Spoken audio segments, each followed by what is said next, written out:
What's up, everyone?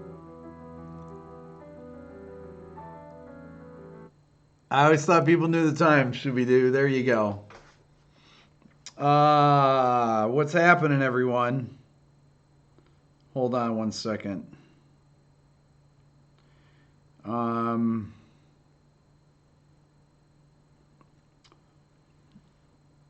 Okay. I put Rant in there, actually, just to delineate the people that were on here earlier. I came on at 10 o'clock, and I had the thing set to private. I said Aaron was working on my OBS because I'm doing an interview tomorrow.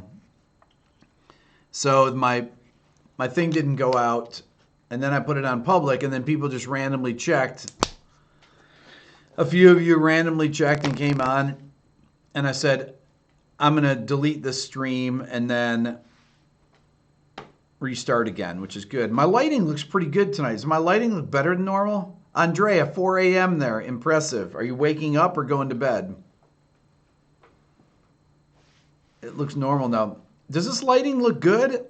I don't know why. It's weird. When I move, all of a sudden I kind of got white, but for a second it made, okay, right there. See, you notice the changing there? You're waking. There you go. You're woke. Daniel, what's up? That Branyan that just came on, Branyan and I had lunch today. He came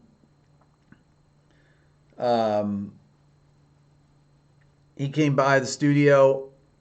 We went out to lunch, went out to a music store, and I know it keeps changing, right? I look more life, like I have life here. Hold on, wait, there you go. Look at that. Anyway, so Branyan was busting on my chops. He's 20. How old are you, Branyan? 24, 23? There's a music store that moved in town here, and so we went over to it because I've been looking for a little bass cabinet because you're 24. So I have this Tool video I'm doing that I need to play bass. I mean, a lot of these videos I want to play bass on, and my bass cabinet, I have an 810 Ampeg that is, it's just too big. So I bought this thing today. This is just a little Ampeg cabinet here. It's a 210 cabinet. Doesn't weigh very much. I have a couple heads that'll go with it. You just heard Tool. Yes, I have a Tool video I'm doing. Anyways. So Branyan was busting on me saying that people are going to recognize me at places. I'm like, come on. And so I'm talking on the phone when I get in there, and we're looking around. So anyways, I said to the guy there, I said, hey, can I try out this cabinet, see if it works? And so he says, man, I love your videos. I watch all of them. And Branyan's on the other end of the story. He goes, see, man, I told you. He's laughing. Nap, great nap today. I feel totally refreshed. Had a very long nap. Needed one. Can't get up at 5:45 a.m. every day. Autographing guitar picks, right? That's the second music. I guess any music store I go in, right? Having a nearby music store is a blessing. Well, I have a music store that's 1.8 miles from my place here. That cabinet was $200 or so, a little bit over. People know me from the store. Did I rehydrate with coconut water? Just regular water. We have a water ban here in Atlanta, in my county. It's a boil water thing. A massive pipe burst yesterday. They closed my kids' schools. They had to pick them up. It was a total pain. So you know what? So Dylan got this thing. He tells me one of his teachers took 20% off one of his homeworks that they assigned after they sent the kids home. We got 17 text messages and 7 emails. And I said, what are you talking about? You got 20% taken off. And he said, yeah. And I said, well, that's ridiculous. Where was the thing? He said it was in one of the emails. Well, the emails come to me, you know? And so, well, they come to me and my wife. But we just ignored them after all these things. You know, kids have to get picked up from school early, both Dylan and Lennon. So anyways, so I said, I'm going to write to the teacher. What's her email? And Dylan says, don't write to the teacher. I said, I'm writing to the teacher, Dylan. That's ridiculous. No way she's taking 20% off your homework assignment because of yesterday. So then he wouldn't tell me the name of his teacher, right? So finally, I took his iPad away and he told me the name of his teacher. So I wrote an email. I called my friend Pat up. I said, how's his son? Pat's a high school band director. I said, how's his son? He said, no, you can't go there like that. You have to be at least diplomatic. And if she comes back and says, no, I'm not changing it, then you can freak out. So anyways, I was looking to see if she wrote me back yet. Totally not cool. But hold on. I was pretty ticked off. Nothing yet. Man. Yeah, not cool. So, Apple makes the best bargaining chips. Cruel and unusual punishment. We don't need no education. Exactly. The iPad threat, it always works. iPad threat always works. To the teacher. So, okay, I was on the school board at my kid's old school, the school that Lennon goes to. I was on the school board for 3 years. And I started out head of the academic committee. And I'm still on the academic committee at that school. Dylan's in a different school now. But there were never any problems at the school. And it's not because I was a board member or anything. But I knew everyone at the school. I knew all the teachers. And I don't know any of the teachers at this new school. But if you don't advocate for your kids, then, then you're not a good parent, as far as I'm concerned, or I'm not a good parent. Anybody can parent their kids the way that they want, as far as I'm concerned. But it's just baloney. So, but that's not what my rant is on. I didn't have a rant. I just put a rant because I had to have a different title on this. So I was like, did the thing. And do teachers get payola? I was going to say, if she writes me and said, no, I'm not taking it off, I was going to say, well, listen, I've been a teacher for 30 years, and this is ridiculous. It's outrageous. No, I'm not going to say that. Actually, I probably would. So I just did a Facebook Live. I did a Facebook Live to see who would come on. I made the mistake of going into the Facebook news feed. What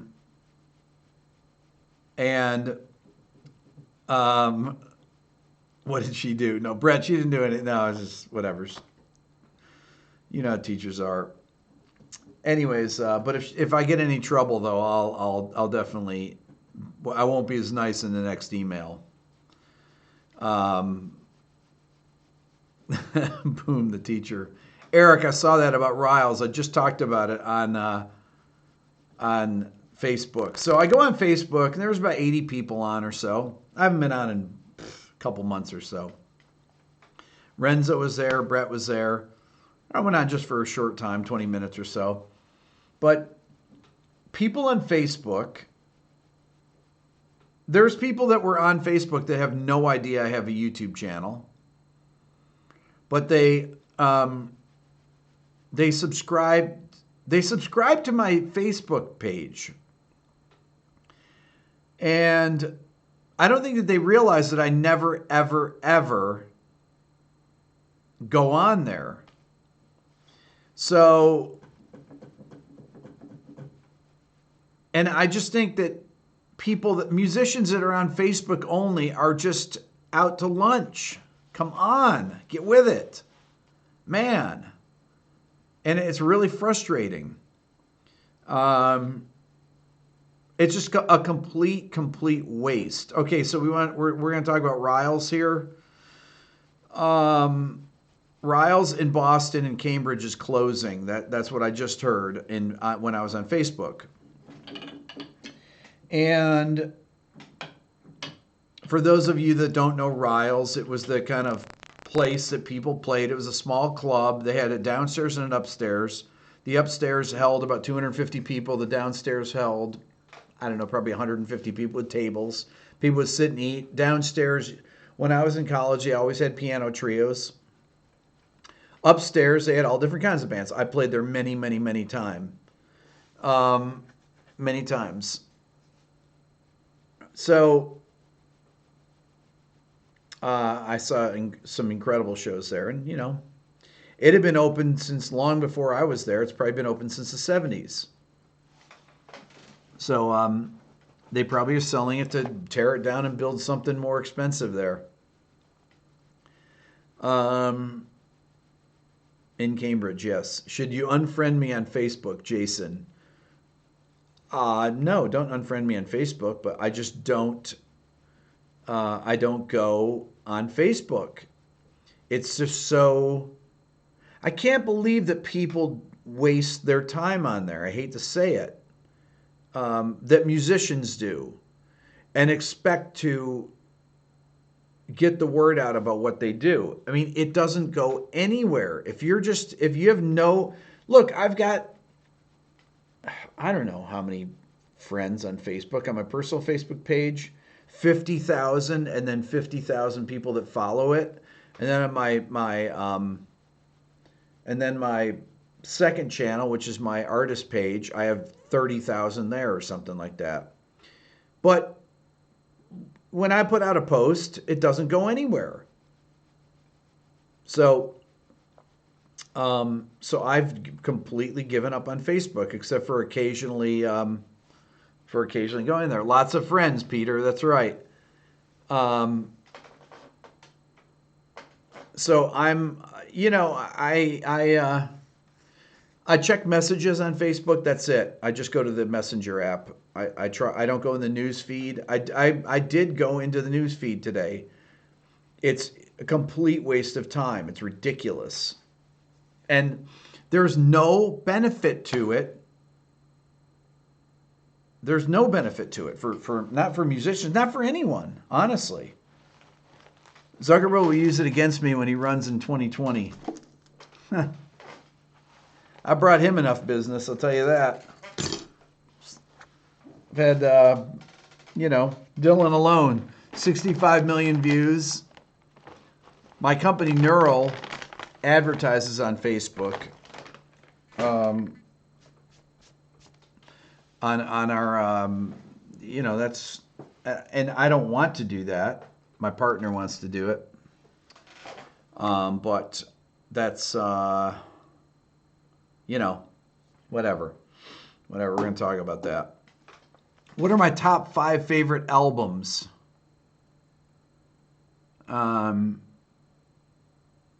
If you pay no money for the product, okay, then you are the product. Wait, if you pay no money for a product or service, then you are the product.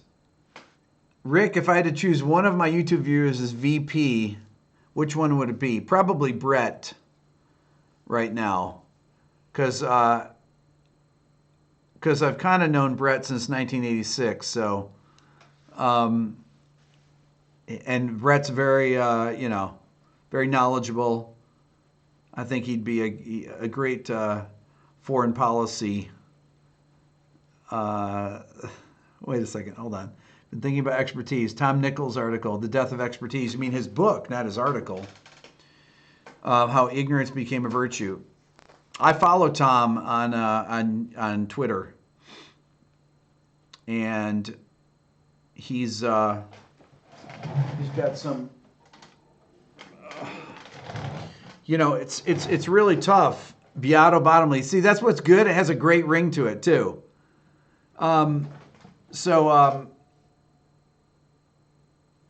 But that there is, the death of expertise that kind of goes along with the,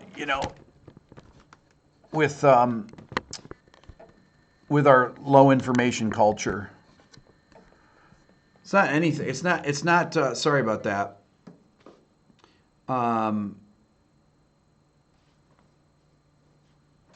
There's. We just have a low information culture. That's. It's unfortunate that that's the case, but people don't understand anything about civics. They don't understand. They don't know anything about history. I think as people get disconnected, I really believe this. People that are disconnected by generations, by more than one generation from people that fought in wars, really have no concept as to what it takes to be, to commit to your country and fight for your country. My parents' generation fought in World War II. My dad was born almost in World War I, 1919. So right after World War I. All of everyone from my dad's generation fought in the war. My mom worked in a company. She worked for Rochester Products, and they changed from making carburetors on her line to making parts for airplane engines. And they did that for the entire war. So I wouldn't say, Renzo, World War would be good for millennials. I'm saying that that people that are disconnected from either people that fought in Vietnam or people that fought in World War II, if you don't know people, then I'm thinking in Terry, you're saying Iraq and Afghanistan. I'm thinking of people that grew up with parents, because if you fought in the first Gulf War, that's 1991. You wouldn't have a parent that your kids would probably be, if you'd be 25 then, if you were born after that. It's I just think that it's people that fought in wars where there was a draft is really more what I'm talking about, not people that are not having a volunteer army. So I think that that it's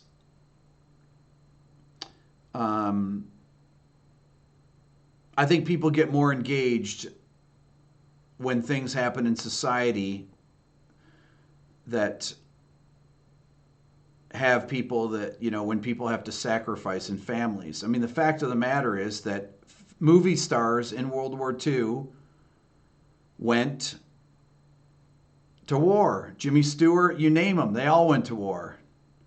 If you were in famous families, John Kennedy, George H.W. Bush, they all went and fought. They got shot down. They did everything. It didn't matter whether they were rich or not,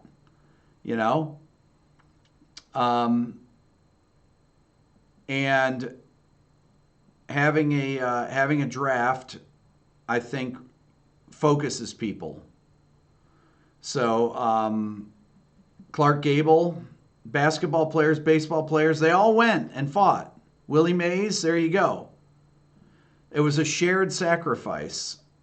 So I think that people then are much more engaged as to what's going on in society when there are life and death situations like that. So anyways, that's kind of, I think that's part of Pat Tillman. Hendricks and Coltrane. That's right. They have skin in the game. That's a great saying. We have different political leaders if we have a draft. Very true. But people are definitely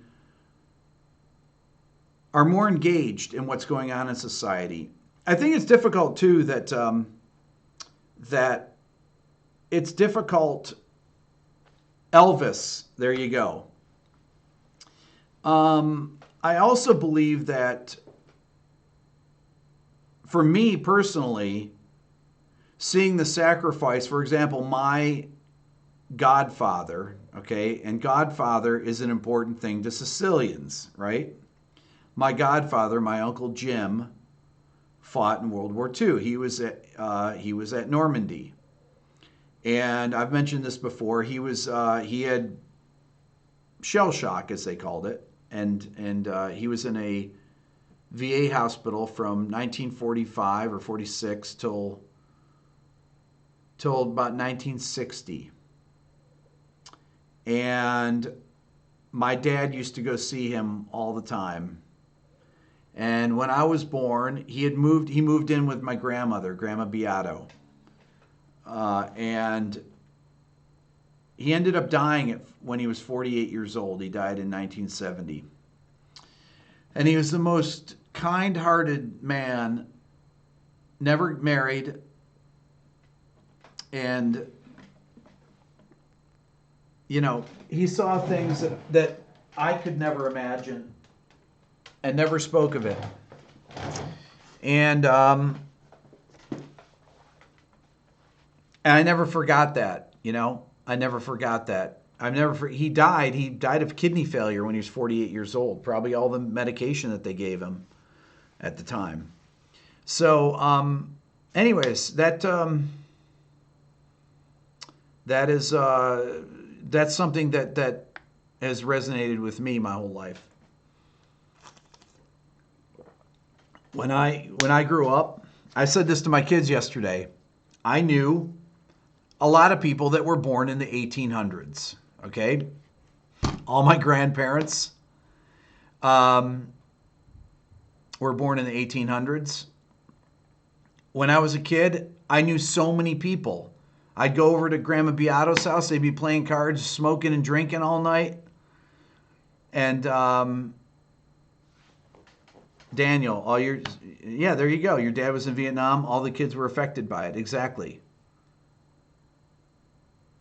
World War II generation kept very quiet about what they saw. It's totally true. My Uncle Tony, my mom's uncle, he died in 2014. He was not in his 90s. He got shot in Italy through the shoulder. Could barely use his arm for the rest of his life. He lived to be 92 or so. Never talked about what he saw. None of them did. My Uncle Frank, my Uncle Dave, Uncle Tony. It was, anyways. 1800s, Tasha, look at that, right? Your dad is in Iraq right now. Long Trang. Well, I'm hoping your dad stays safe. That's it's quite a sacrifice for all of us, and I tremendous respect for him. Tom, your grandparents were all born in the 1800s. There you go. So Tom, you like me, when you were kids, you knew tons of people. Any old person that you saw was born in the 1800s. Renzo, he was American, but he was shot down in Italy.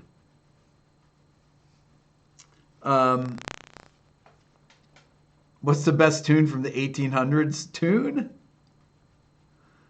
I don't know about tune, but there's some definitely great pieces. Yannick, your grandpa never talked about 1939 September. You're from Poland. He fought the Nazis. Jay, I had an advanced placement from military school, went on 90%. Let's see, if I'd gone, I would have gone into Bosnia and Afghanistan.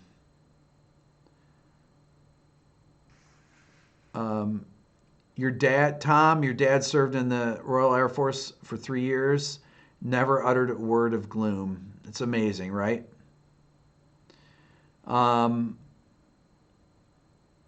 Elijah, no one as of this year, as of last year, no one in the 1800s is alive. Now, I think about stuff like that all the time.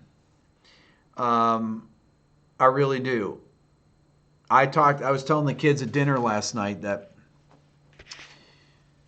my Aunt Marge, I've mentioned her on here, who's 96. Her dad was born in 1864. And she still, I don't know if Aunt Marge is driving still, but 1864. My Aunt Marge's dad, my Aunt Marge is alive right now. It's my mom's aunt. Her dad was born in 1864 when Lincoln was president. Think about that.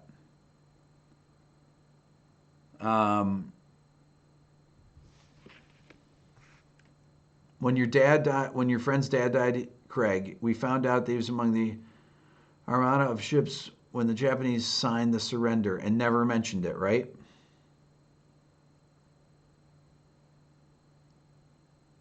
Simon, what's up? Became aware of me via your friend Victor. Agree, in many ways it can be a waste of time. However, I thought I would be not watching you right now and not studying. It wasn't always a waste of time. Facebook. Tom, Rick, I think we are more political because of the Vietnam War was so in our face growing up. That's probably true. That's probably true. Peter, the King of Sicily.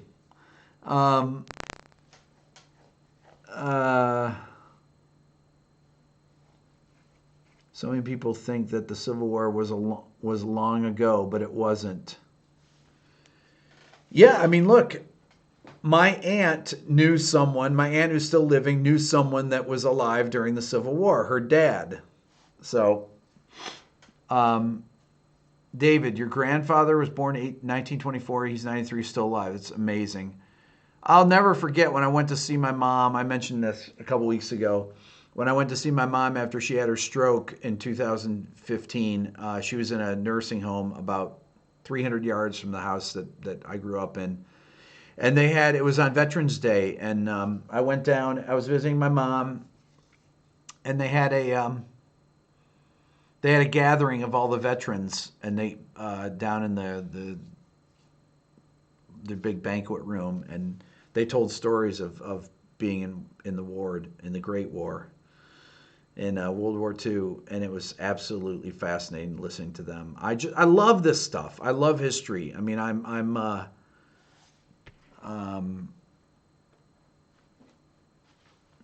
what's the rant topic tonight? I ain't no senator's son. That's pretty good, Double K. My history teacher, Tim says, was probably in his late 60s when he had him in 97, talking about meeting a guy on a train he was in college who saw the Lincoln-Douglas debate. Wow.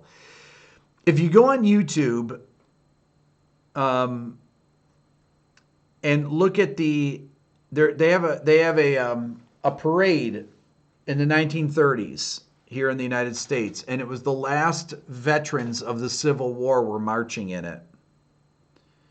And it's fascinating to see. The real history is not the wars, but the lies behind them.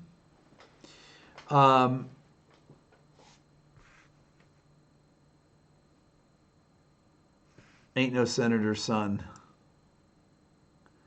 A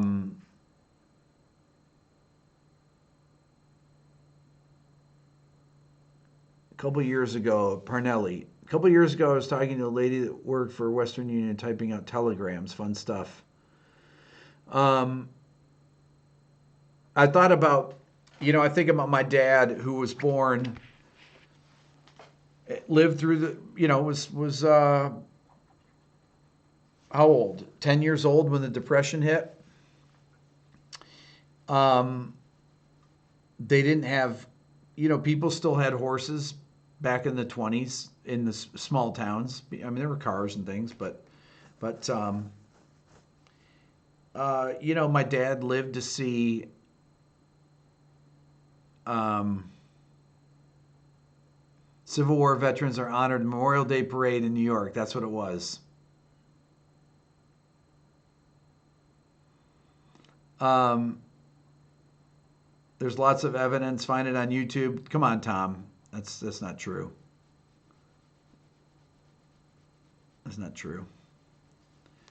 That's um, I've seen Ken Burns' Civil War documentary. It's fantastic. Um, Thin Lizzy. Jake, I knew what you were talking about.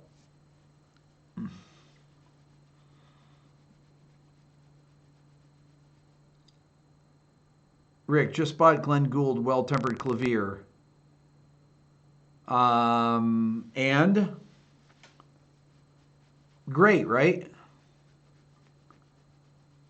Um, your grandmother, Ron, was born in 1899. That is awesome. I love that. Um, let's let Rick play. You know, I haven't practiced in probably a month. I've hardly played the guitar at all. Uh, so I don't really. Since my thumbs were hurting me, or my thumb was hurting me, it was hard to play. My thumb feels good again. I just haven't practiced. So, so I'm not ready to. I'm not ready to play. I'm in my prime right now. We didn't know other galaxies, Tom says, existed until 1920s. Joe, your father died at 49, your mother at 53. Is that true? They're both in the Army. Wow, that's amazing.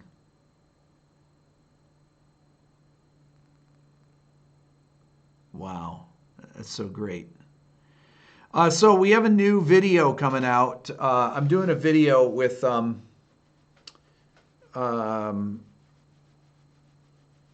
okay, so some people complain because I shift topics all the time because I'm reading these things, and somebody said that it's hard to watch my live streams afterward, and I said, yeah, exactly. If you don't see the chat, it doesn't make any sense. Double K asked me about royalties from Parmalee last night, and I never finished talking about it, and I'll tell you about it. Okay, so royalties, because of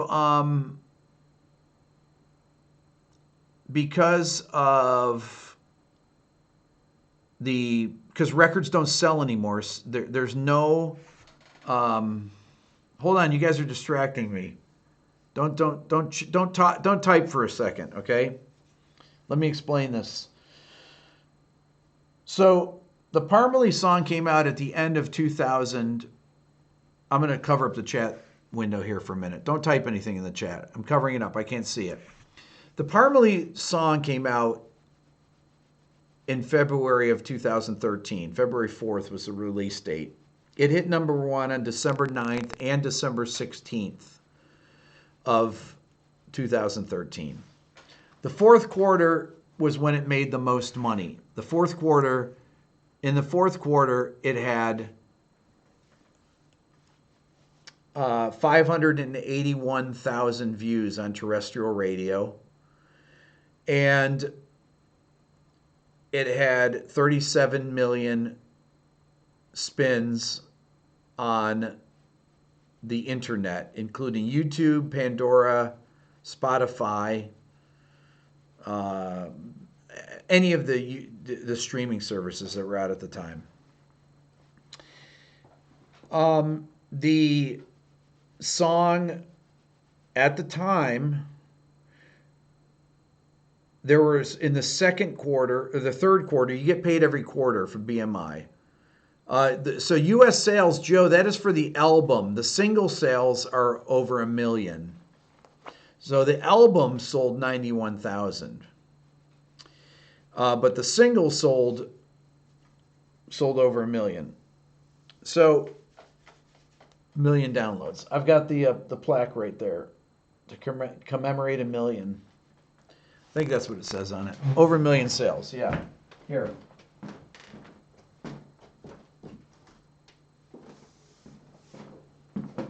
This is what you get when you sell a million copies of a song. Here, hold on. See if you can see this. Can you see that?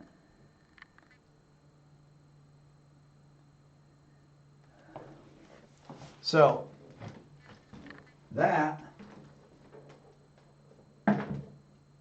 is a platinum single. 1 million people bought that. Okay? But that is called mechanical royalties. Okay? So the other part of it is performance royalties from streaming and from terrestrial radio, meaning radio stations. In the United States, it was a country song. In the United States, there are about 2,500 country radio stations, a lot of them, that are, they're not all reporting stations. Reporting stations, there's a small, much smaller number of them, but a song that makes it in the top 20, okay, you have top 20, you have two different playlists. It's not top 40, it's pretty much top 30 and top 20. Songs that get in the top of the charts, within the top 20, gets played 60 times a day. Or no, 60 times a week, I'm sorry, 60 times a week. A song that is number one will pay typically $1 million in radio airplay on terrestrial radio. From streaming at the time, it paid nothing. It paid, I didn't get the $1 million. The $1 million are split between all the songwriters. There were 5 songwriters on it. I wrote the song with this, pretty much with the singer of the band. And then I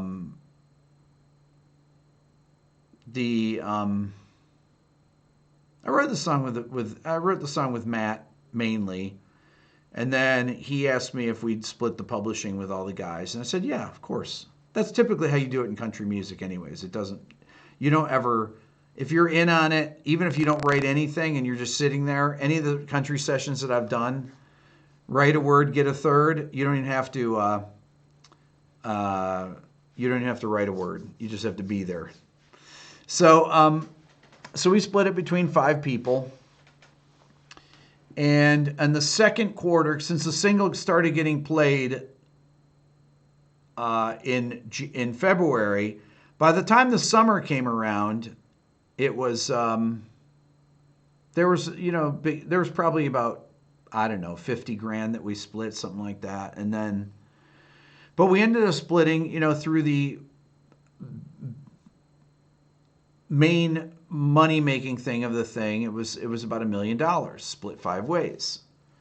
And then the sales is another $1 million, okay? But if you have a publishing deal, those mechanical royalties go to your publisher. And if you're not recouped, and I wasn't recouped, I didn't see any money from that.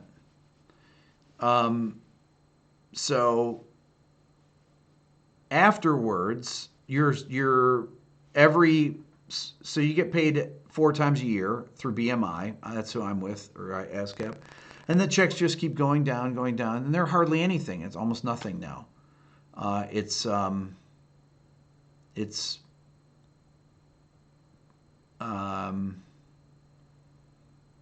And the streaming things paid $1,500, split 5 ways. I made $325 on 37 million plays in the fourth quarter of 2013 when I got paid for that. It was unbelievable. 37 million plays, $325. Yet 586,000 plays on radio paid a lot of money. Okay? Now, if there wasn't streaming, right? If if there was no internet, if it was the 90s, how many of those people that listened to it 37 million times would have bought the record? Well, a lot of them. Half, maybe? This is Kevin said the guys in Parliament are great guys. They're the best guys. Oh man, they deserve it so much. I mean, absolutely incredibly great guys. Can't say enough good things about them. So happy. Um, so, um, anyways, since records don't even sell a million copies anymore, if you think about full length, so the single sold a million. And the album sold 91,000. So you see people don't buy, even in 2013, 2014, people don't buy full-length records. So totally overrated said at least 10%, 3.7 million more buys. That's right. So had I written the song in Are the Grunge Guys Still Millionaires? Yes. Yes. Chris Cornell, all those guys are multimillionaires because they made their money in the 90s before the internet. All those guys, Jerry Cantrell, they're all millionaires. Soundgarden, they never took any. They took none of those bands had big production. They just had a backdrop. Pearl Jam, Alice in Chains, Nirvana. None of those people had. Took any production with them, so it was all profit for the most part. Did the number one song raise your stature as a producer? No, because I was a writer on it and I did not produce it. Number one. Number two, I had never written a country song. That is the only country song I ever wrote, really. Didn't the streaming companies agree to pay more money to the songwriters? Well, not really. Not yet, anyways. Hi, Rick. Have you placed your songs with music libraries? No. How do royalty payments for TV and film work? Thanks, Joe. I want to have my friend Dave, who's been working as a composer of library music since the mid-90s. He makes really good money. 5 figures every single check he gets. He gets a check. He gets a U.S. check 4 times a year, and he gets a check from Europe 4 times a year. So he gets 8 checks, and they're always in 5 figures. So it's good money. It's good money, but you have to be doing it for a long time.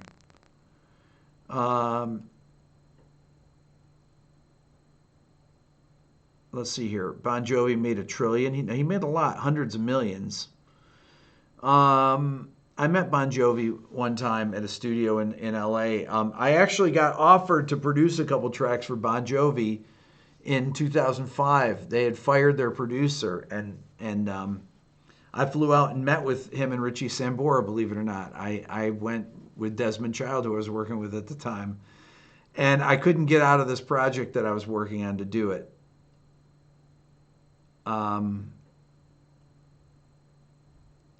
Can't help but think if Angus Young gave everything away right now, he'd still make a boatload of money from sports-related royalties. That's probably true, yeah.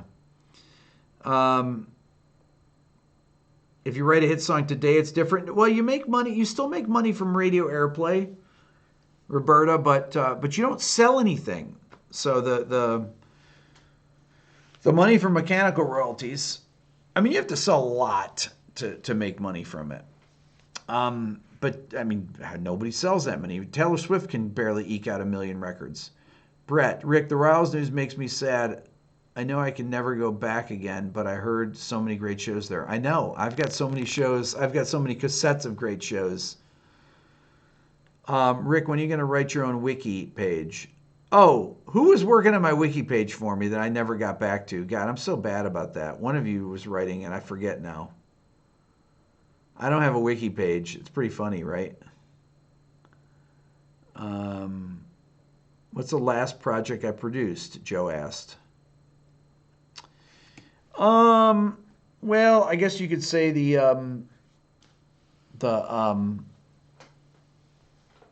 well, that it really produced. Um, I don't remember now. The last thing. I can't remember. Money Magnolias. There you go. Thank you, Joe. That's right. Joe, Joe, Joe, how is it that you have all the information here? You even know, like, because of Rhett, right? Rick, have you ever refused to produce an artist and regret that decision? No. I don't regret. No regrets.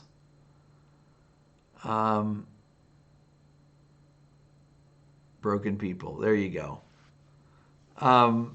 Boom, Joe. Man, your video about music business journey seems like a great biography tab of Wiki. Yeah. No regrets. You know that I have a video called that. Tom, there are companies that hire composers 1 or 2 minute scores. You make a little bit of money up front, but the residuals is where you can make the money. That's kind of so that's pretty much library music. Tom, do you do a lot of that kind of work? Vid Smith, is that Smitty? Wait a minute. Vid Smith 1. Hold on. That's got to be Smitty. Smitty, is that you?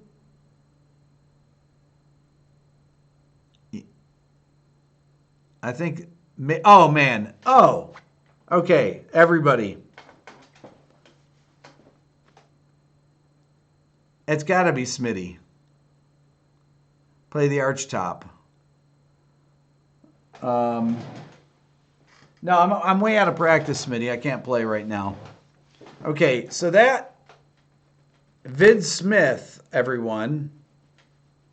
Days of Wine and Roses. Okay, I'm going to tell the story. Okay, everyone, Vid Smith 1 is Smitty, or Paul Smith, not Paul Reed Smith. He is one of my oldest and best friends in the world, and one of the most talented musicians I know.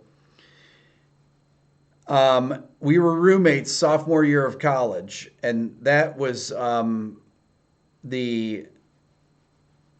was a life-changing experience. So Smitty, everybody say hi to Smitty, because Smitty changed my life as much as anybody. His record collection, he had the Coltrane painting that his dad did. No, he's not the tall guy, no. He's from Rochester. So he wants me to play the archtop. So Smitty played Donna Lee in octaves. Smitty, other than Wes Montgomery, no one can play better chord solos on the guitar or octaves than Smitty. I remember when we were in college, when we were sophomores, he did this gig at the Nines in Ithaca, New York. And every one of the guitar majors went to see him play Donna Lee up to tempo in octaves. Now, who could play Donna Lee in octaves? Smitty could. So Paul never owned a piano. In college, in the practice rooms, taught himself to play piano and got in to Cal Arts as a jazz piano major. Played with Charlie Hayden, with everyone. He's the one that played Lyle Mays in chess and beat him. The Lyle Mays story. How does Paul call in? Oh, hold on. I'll put it on here, Smitty. Anybody remember the number? Let me do the Google Hangouts. Hold on 1 second. Hold on, Hangouts. Hold on, Smitty. I'll tell you the number here. It's anybody have the number? It's 470. Hold on. Okay, Smitty, 470-485-3002. Oh man, you guys are in for a treat here. It's open, Smitty. Give it a call.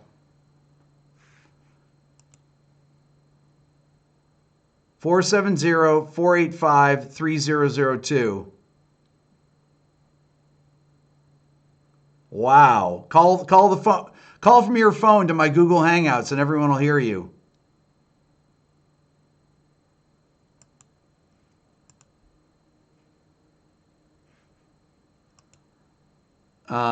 Yes, on the phone. Yeah, call on the phone, Paul. Use your phone and call this number.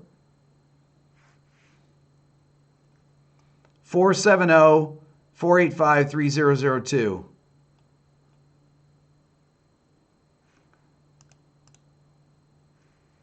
There we go. Oh, man. Can I do a Google Hangout and play a tune? Wait, can you do video? Wait, I think you can. You got the piano tuned? Oh, man. Smitty's going to play a tune? Okay, let's see. I think I can just switch over. Oh, wait. I don't know. Not sure I can do it. Hold on here. Let me see if I can change. Oh, how do I do this? Add. I might screw something up here. Browser source, maybe?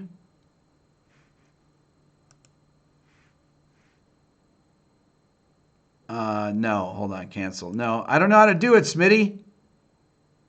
I think I just screwed something up here.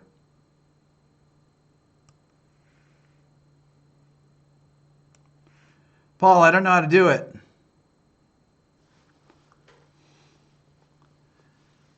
But call me.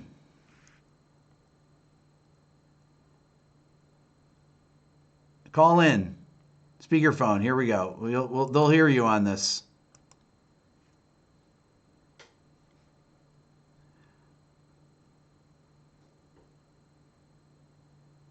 Oh, speakerphone.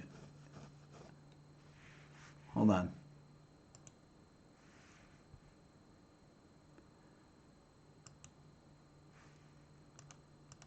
Smitty, you calling or what? What are you doing? Call in, don't fall in.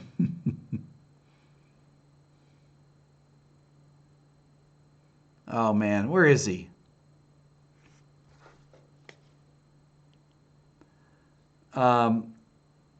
Paul, call my phone, and I'll hold my phone up.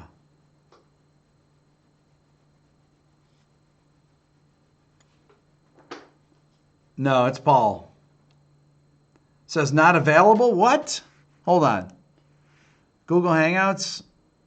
Hold on 1 second. Okay, now try it, Smitty.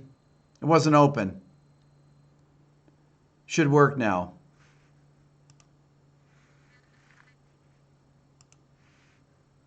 Wait, maybe because we're not friends on Google Hangouts?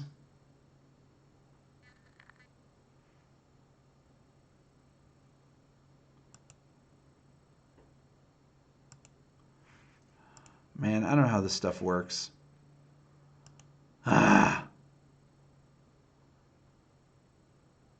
Went to voicemail. Brother, what did I just do on here?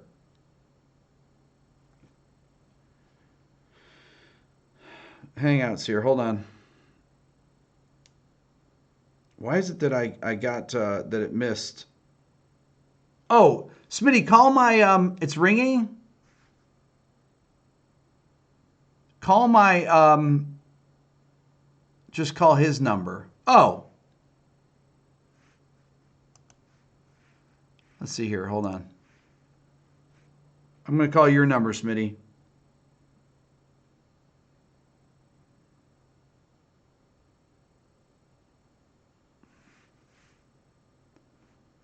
Let's see here.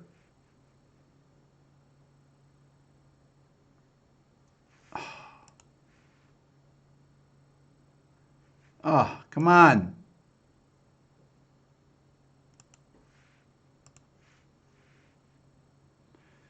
Let's see here.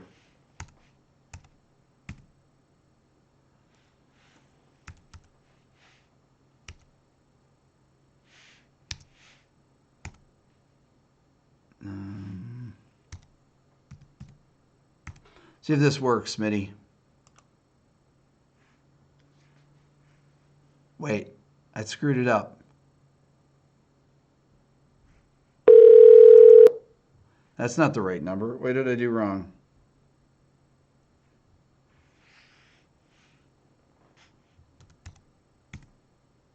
Smitty, call my phone. Just call my phone. He can call your Hangouts number from Hangouts because Hangouts has a built-in phone. Oh, brother. Just call my phone. Video chat on my phone, Smitty.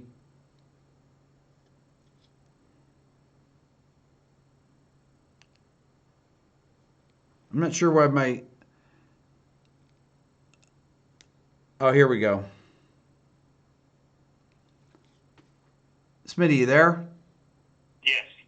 Okay, so why can't you just do the thing and I'll just hold it up like this? What do you mean do the thing? Like if you're going to play, you're going to play on the piano, right? Everybody can hear you right now. Really? Yeah, can you play, can you video chat with me on the phone and I'll just hold it up so they can see you?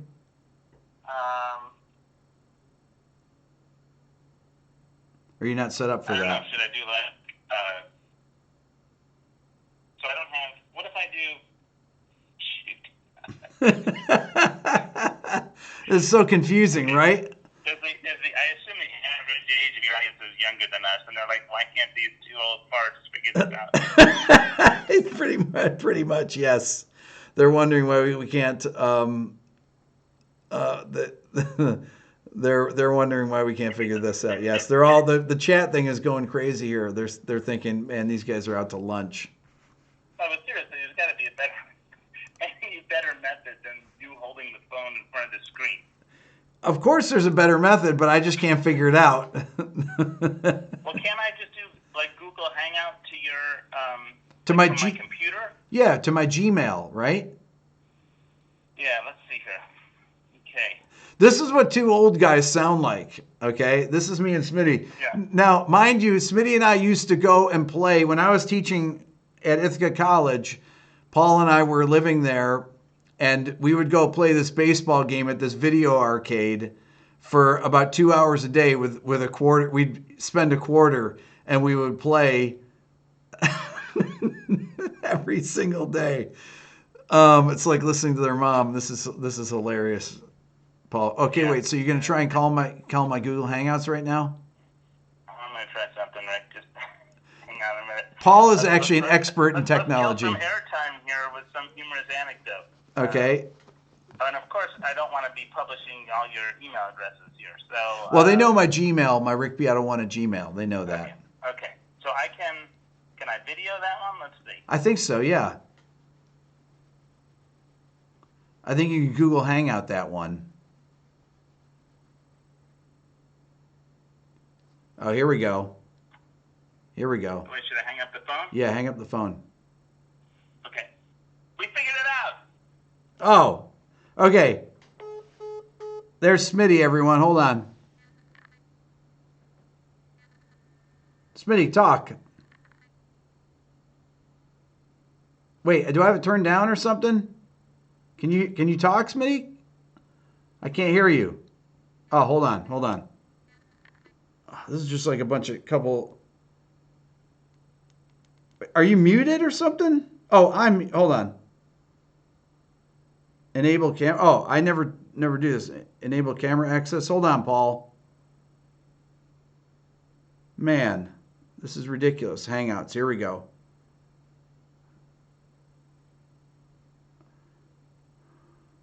Did I just hang up? Oh my God, you gotta be kidding me.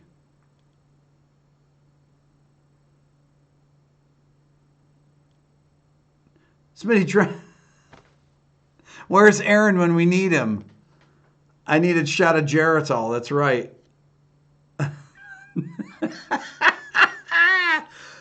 Hold on, I don't even know how to get back to this, Smitty.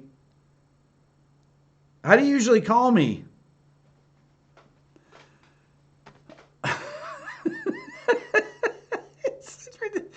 This is ridiculous. You can answer the call on the computer. Is that right? Hang on.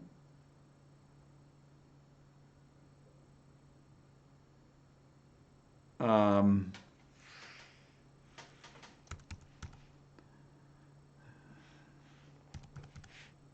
let's see if this works here.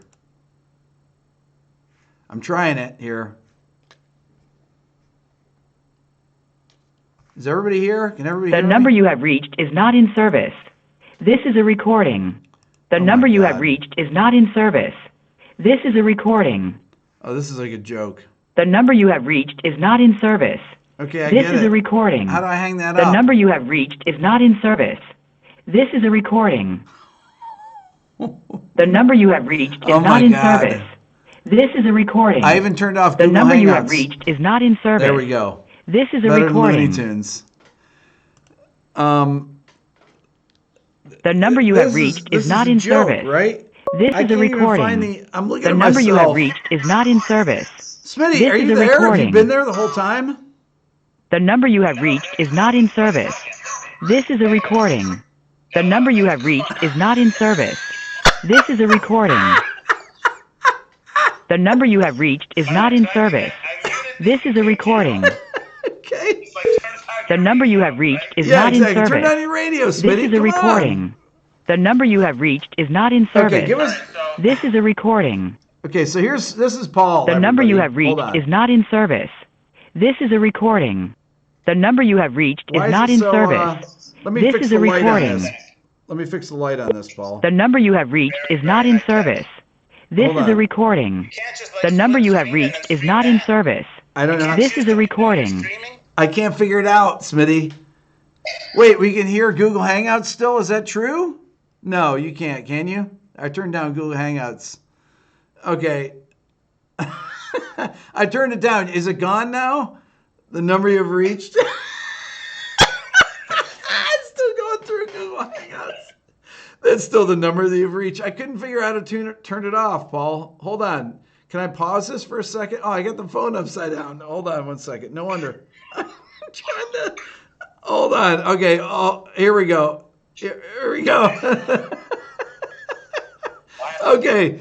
There's Smitty. Hold on. There. Oh man, if I angle it like that, Paul. All right, so how many people are having the pleasure of this incredible experience right now? They're loving this, man. Oh, you got to move the opposite way here, Smitty. Hold on. No, that doesn't work either, does it? Oh, wait, there we go. That's the angle you can kind of see you at. Paul, why do you have to be sitting in a totally white room? It wasn't like we planned this. This is what he and I, when we were we lived together. Paul, let's hear the piano. All right, wait a second. Do I need? Okay, this is technical challenge part 2 about to happen. The piano's what, 10 feet behind you? Yeah, it's back there. Yeah. I mean, obviously my back will be to you. I suppose the kids would say, like, move the computer, Grandpa.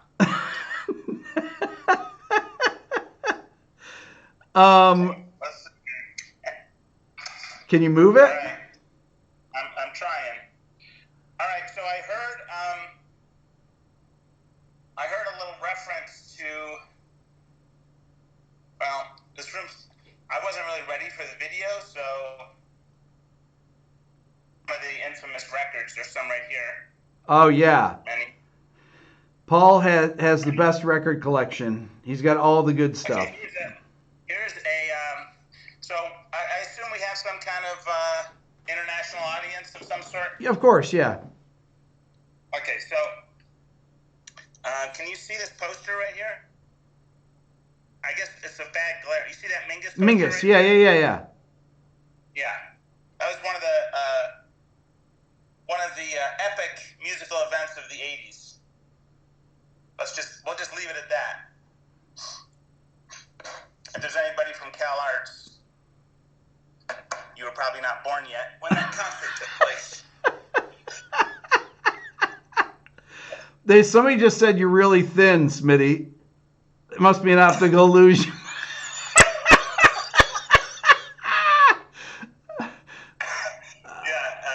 No,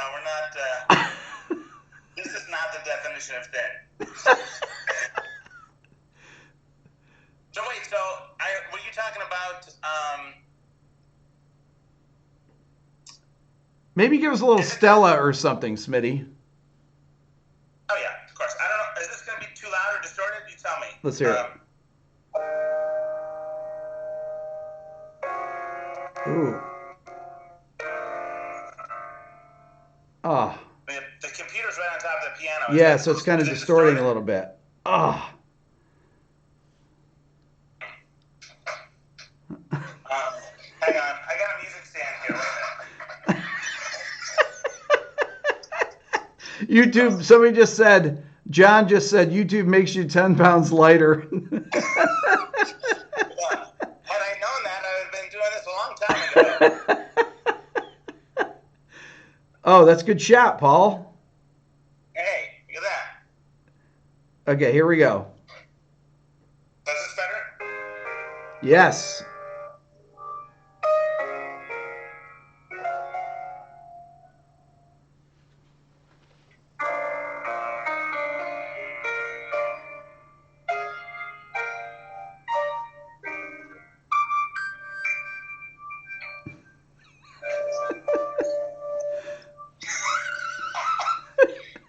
Is that enough? Yeah. Come on, Smitty.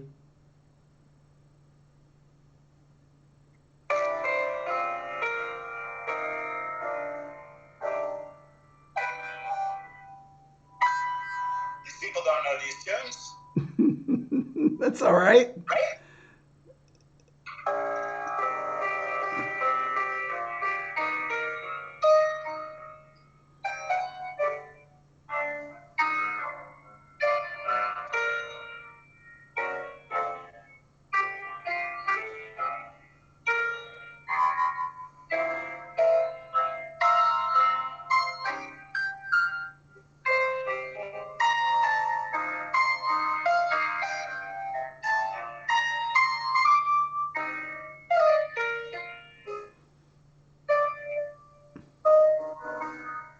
Woo.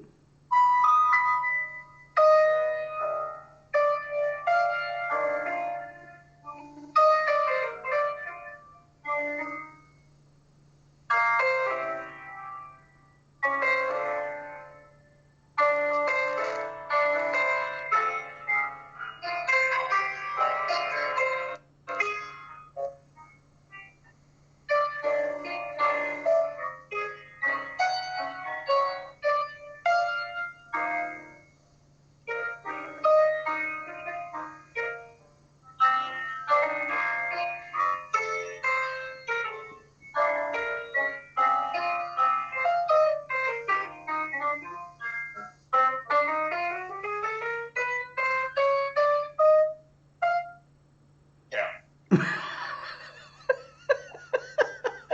Nice, Smitty.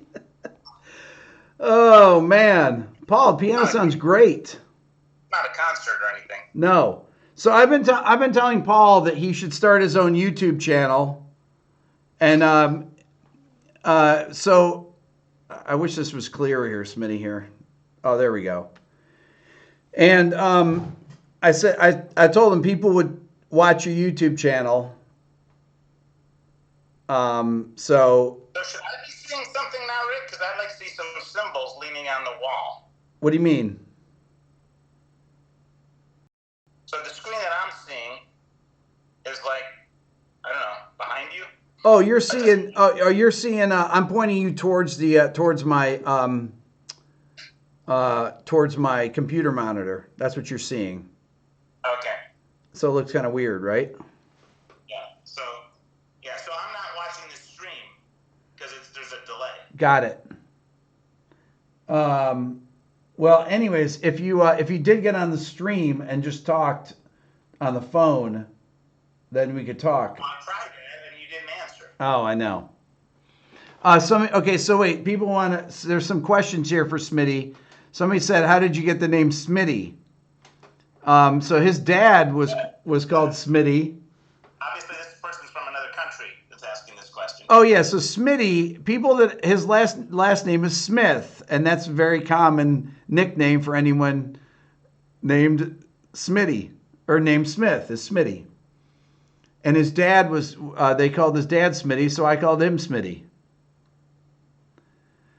Uh, anyways, where does Paul live? He lives in Las Vegas. That's true. Um, piano to computer, smartphone to computer to YouTube to your tablet. Glad we don't have to jump through hoops. It's killing my arm, Paul. I'm going to do a live stream with Paul. We're going to figure out how to do this. Smitty, you need to tell me when you're free to do it so we can do it, and I'll actually get you on live stream. We'll do it on OBS. I certainly seem to be free right now. Well, I just can't figure out how to do it. My arm, I'm holding the thing. I'm holding my arm, holding it up. Oh man! Somebody said. For an old guy, you really figured out a lot of technology except for this one piece. Right, Jay. You need a selfie stick. Oh, I have a selfie stick. Hold on. Matter of fact, that's a great idea. Hold on. Where is it here? Oh, perfect. I got my selfie stick, Smitty. All right. Hold on. Paul, I love it that they said you look thin. Yeah, it's hilarious. I was literally 100 pounds lighter when we lived together. You and me both were 100 pounds lighter. I was 70 pounds lighter at least. Oh. Anyways, can you ask him how he feels about? Oh, Paul doesn't care about John Mayer. Anyways, I think I should provide some third-person background on some Beatoism. Yeah, go ahead. But what are they?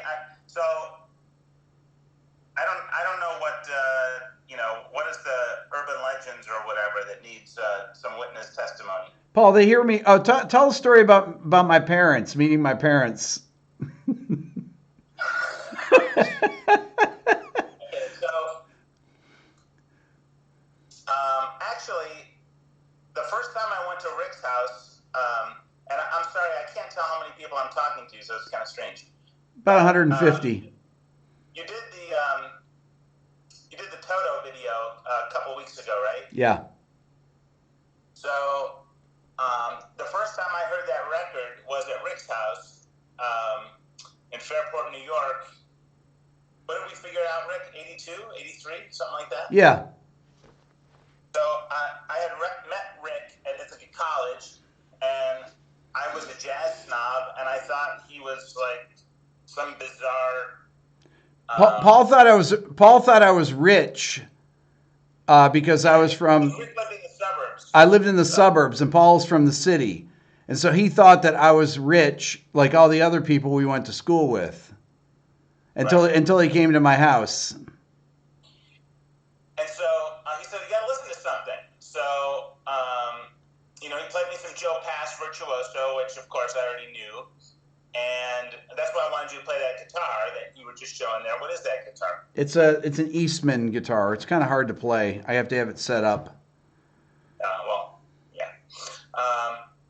So we listened to that. I think it was one of the first ones, right, Rick? The where he's really playing an acoustic. Yes. Yeah. Yeah. And so then he takes this Toto record out, and I don't know how people relate to this now, but it was very easy to not listen to pop music back then. So Rick pulls out this record, says, "You got to hear this," and he's playing it, and it's like, okay, whatever. And it was good, and it was, the orchestrations, and it seemed interesting, but to me it was pop, so I wasn't interested in it. And then you just did the video on.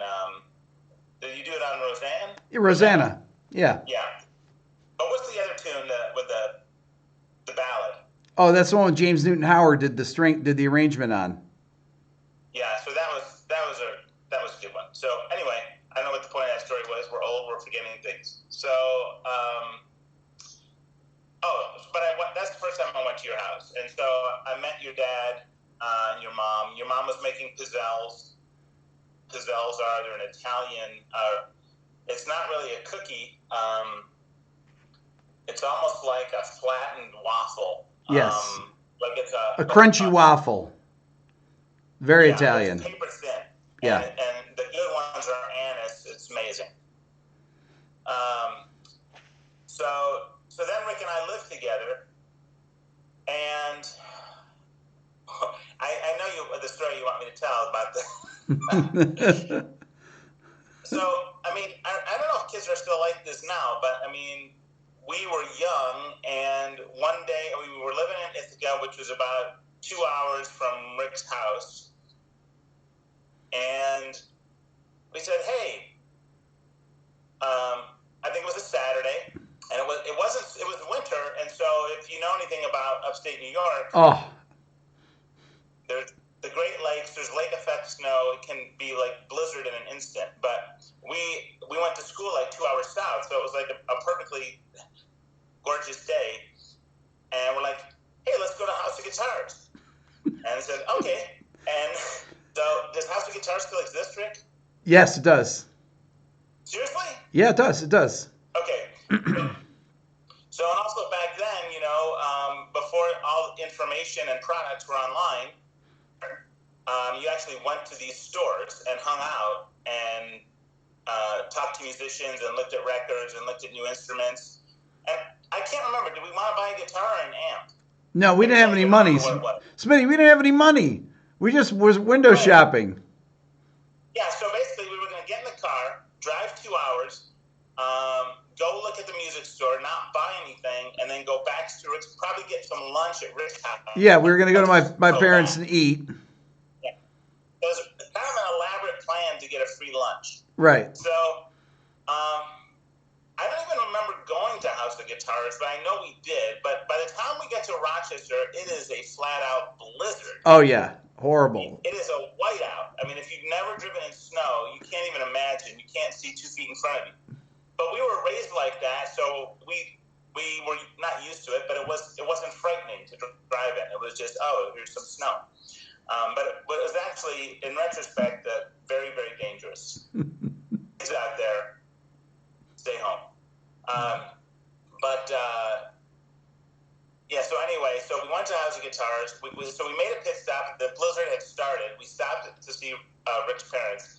And then we went to House of Guitars. Then we stopped back. It took us a very long time, much longer than it normally would, to go back and forth. So when we're stopping back in, and, Rick's dad, was a very physically imposing man. I mean, Rick, let's just say, has more of his mom's body type.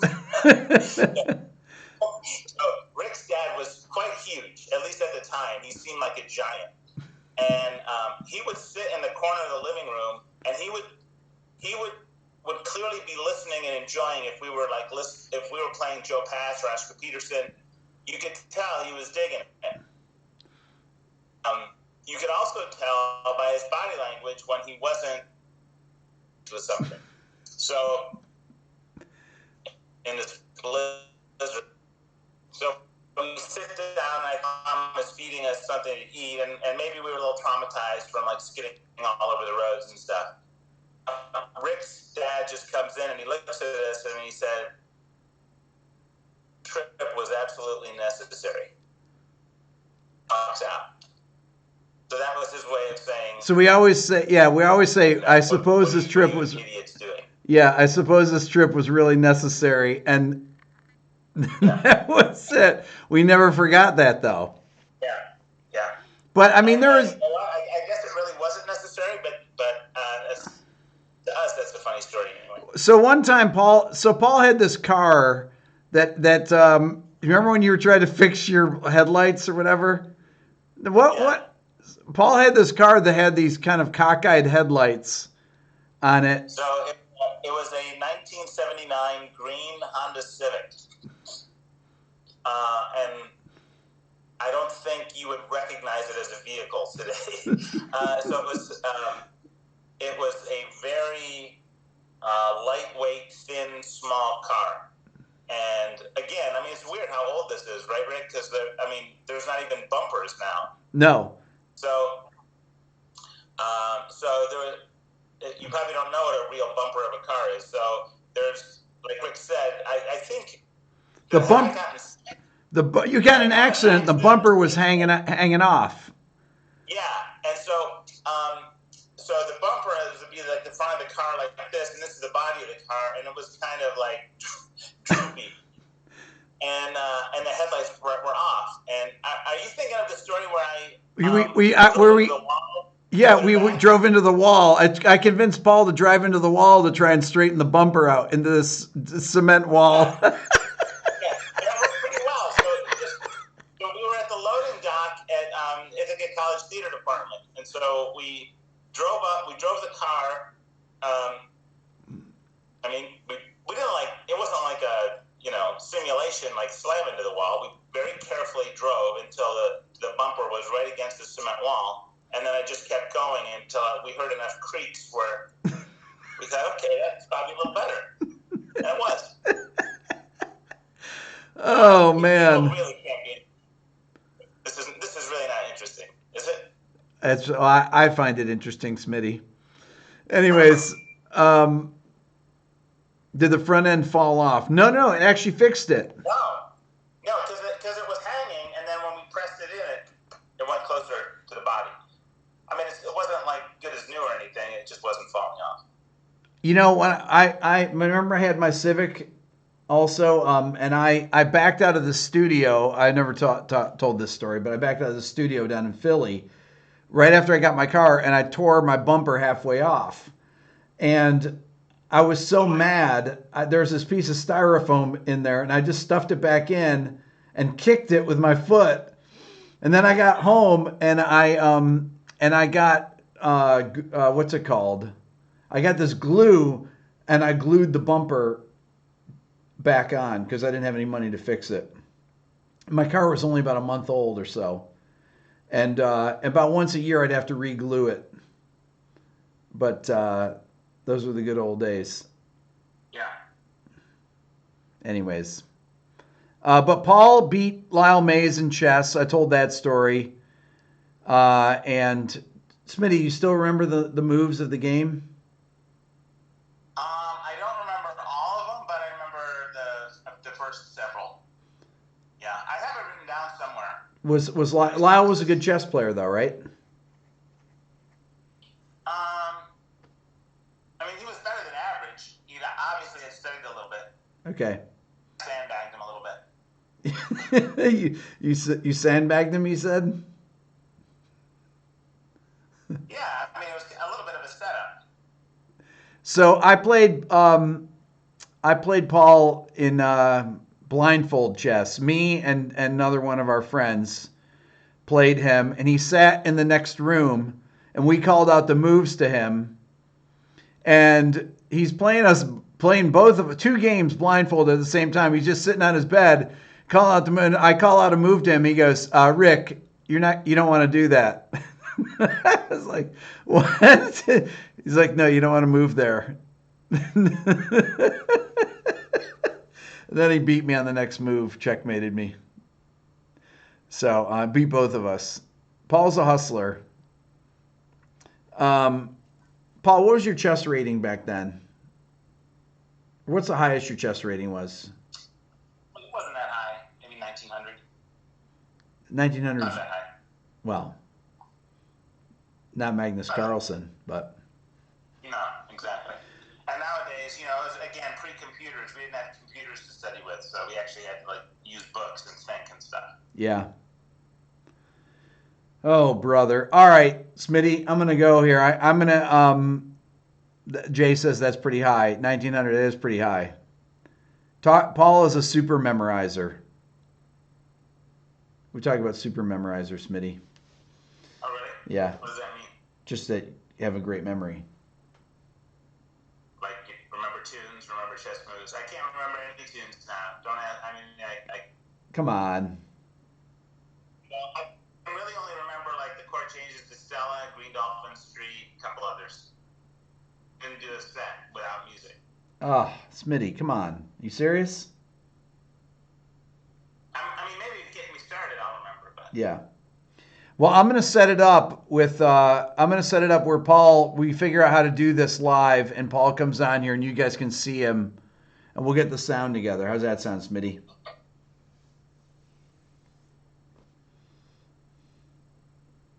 Can you like fade me out? Kind of like play it out and you like fade? I can't really fade here. I think it's stop or start.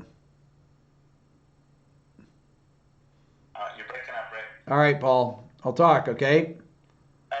I'll see you. Yeah. Oh, man. Paul plays poker now. When he and I talk, and I don't talk, he moved from Nashville to Las Vegas about a year and a half ago. So we don't, because of the time difference, I don't talk to him as much as I used to. And slowly lower the selfie stick. Oh, there you go.